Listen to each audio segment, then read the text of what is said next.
I think the Aboriginal Learning Circle is a great opportunity to understand not only where you are as an individual working in an Aboriginal organisation, but also where your organisation is in the community, but how we work as a team across a particular region. You know, I mean, I think we're blessed that we work in the north coast of New South Wales, which is a great area.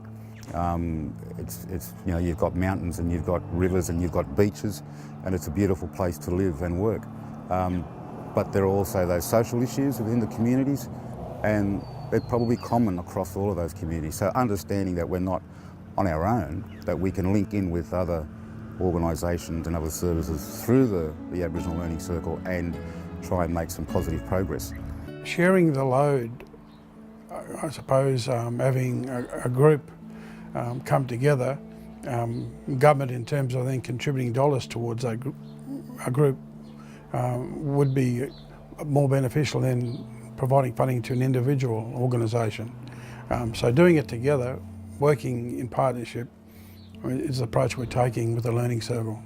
In the Learning Circle, we have rekindled the spirit. Nrahc Medical Service in Grafton, Bullina Aboriginal Medical Service in Ballina, and Namadura Avon Drug and Alcohol Rehabilitation Service in the Gunnellabar, Lismore area.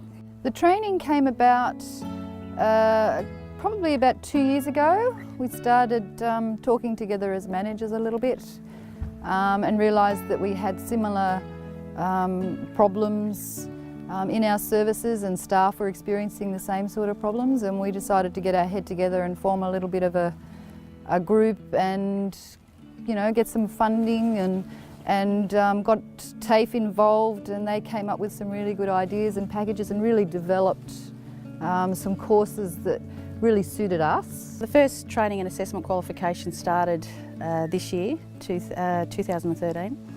The success was we had 15 students enrolled as existing workers, and the completion rate was 14 out of 15.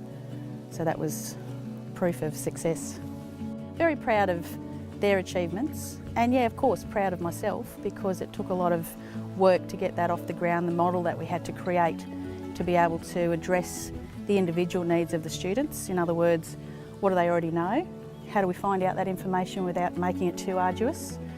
I need to think about cultural awareness, cultural competence, different than a group of perhaps non-Aboriginal people and how they learn. And then the participation from the students themselves, their willingness to participate, and many of them were quite nervous, hadn't necessarily always had the dignity and the honour given to them to say, look, we know it is that you're very capable, you do this already, how can we acknowledge that and formalise that? So it was just about dignifying human beings, and in my capacity I have, for want of a better word, the power to be able to say you're competent, even though my brain, I know they're competent, I just need for somebody else to be able to see that and have the evidence for that. The workshops that we've run so far, the lateral violence workshops and the healing workshops have really good positive feedback, well attended. I think for the 5 workshops there were well over 80 people attended, which was positive feedback in itself. Evaluated really well. This is the first time I worked with TAFE. It's been probably one of the most gratifying projects I've ever worked with. There is only learning, and the student must draw the information in, not have it pushed in. And that's what I found, having that knowledgeable person there created that environment where I could learn, not an environment where they could teach, but more a learning environment, and that's what suits me.